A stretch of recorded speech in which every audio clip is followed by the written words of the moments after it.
horrible. So I feel like if you were going to flex it, and they are going to flex it. So it is a rel.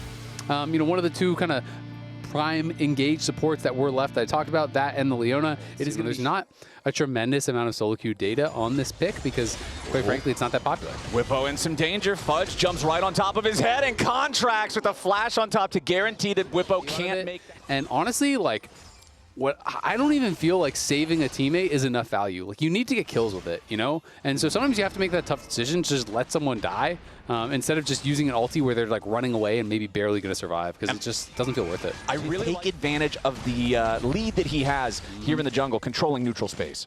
Yeah, Quad just throws on the shockwave. Oh, Fudge, I thought he was going to recall. He's not. He's going to die. Oh, nicely done from Inspired there. You said you wanted value out of the Nocturne and like a professional wrestling like a belt with all belt. the gold and the fancy stuff. That would be great, but it's not. It's a Giants belt. It's just gray. It's a gray belt. Oh, no, a smelly belt. That is a nasty belt. Well, he is going for the Titanic first off here as Fudge goes in for the slam. Contract's ready to back him up. That's why I think Quad is deserving of the credit because he's kept him kind of locked in the lane here.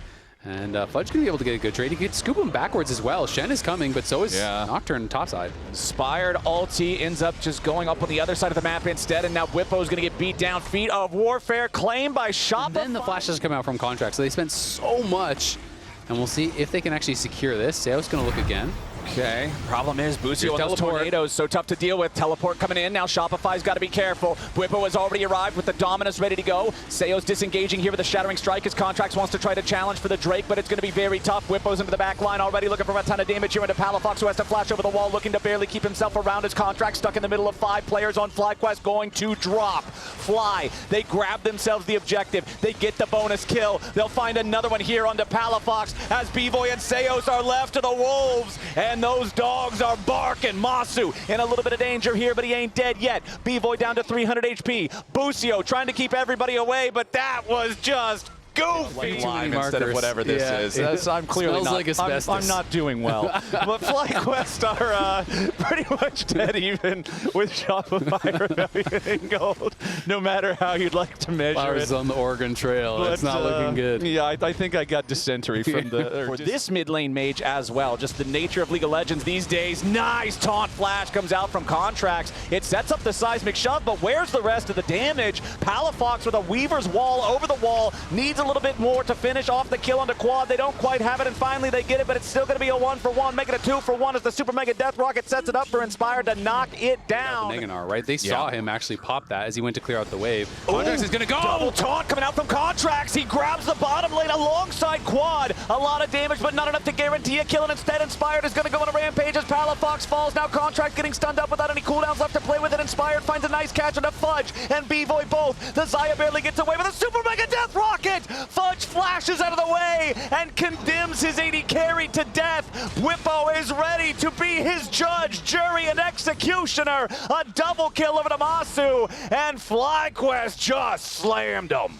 Yeah, I mean, the start of the fight looked like it was going to be so good for Contracts, but there wasn't enough people there to actually follow up on that taunt from Contracts, so no one goes down on the other side off of that initial engagement, and then it's just FlyQuest. I'm going to kill them, okay? I'm going to kill them.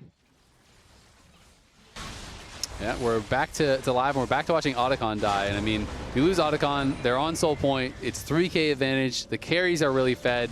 This is going to be so hard, especially when it's Orianna and Janna there, because that's double shielding for the Jinx. That's double the double combo of Quad and Busio in the bottom side river before the Drake, I think is a good catch, but they just ready. Okay, they've already used the Weaver's Wall on the side of Shopify, but Palafox doesn't find any sort of an angle to go in on anything. Inspired, forcing back B-Boy and Contracts. FlyQuest still grouped up as 5. Seos wanted to make the big engage, but he doesn't find a valuable target here just yet. Whippo into the back line, looking to put the pressure on B-Boy as Seos is already down. Quad taking the first kill. Whippo will not be deterred. He's running through all of the defense. They'll finally kill him off, but it's way too late. Fudge gets caught up in the chompers as Inspired continues zoning away the last 2 living players on Shopify Rebellion. Masu gonna keep it up, needs a little bit more damage to finish off. On a flank, he tries to find a good angle to engage here as Inspired goes forward. He forces out the ulti there. It does feel like this game kind of ends with a bit of a whimper.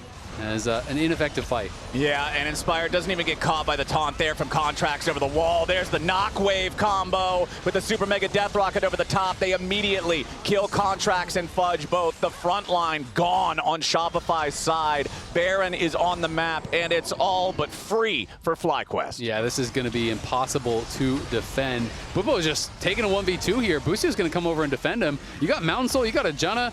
There is no damage, it feels like, coming out of Evoy. Yeah, Bwipo just does not care about this. Palafox finally arrives. Sayo still drops. Bwipo in a 1v3.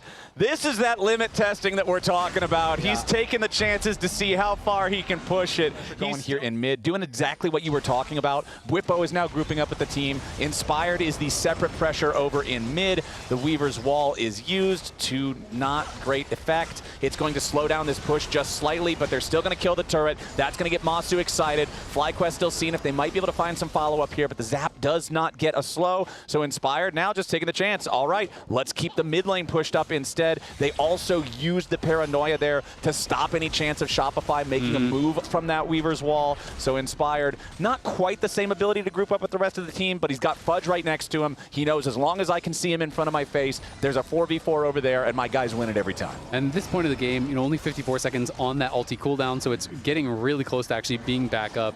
Only 15 more seconds, and it'll have the ulti, basically. So not too big of a concern that he uses it there. Bwipo did use the Dominus as well, so he does not have that available, but all they have to do is just play around these siege minions and try to go careful. Ooh, might be a catch on Masu here, who has to pop the cleanse to try to get away, but B-Boy is already dead. He dies with ult and flash up, and that's going to be the end of the game. 3 dead on Shopify as they try to get the last couple of players away, but Palafox is not escaping this spooky ghost. Inspired just running them all down. A double kill back over to Masu, and they finish the ace on the steps of the base. FlyQuest, they might have ended up having to play a full 3 games, but they make this third one the most one-sided of the series. They will take down Shopify Rebellion 2-1. Nicely done by FlyQuest. They are able to clean it up, as you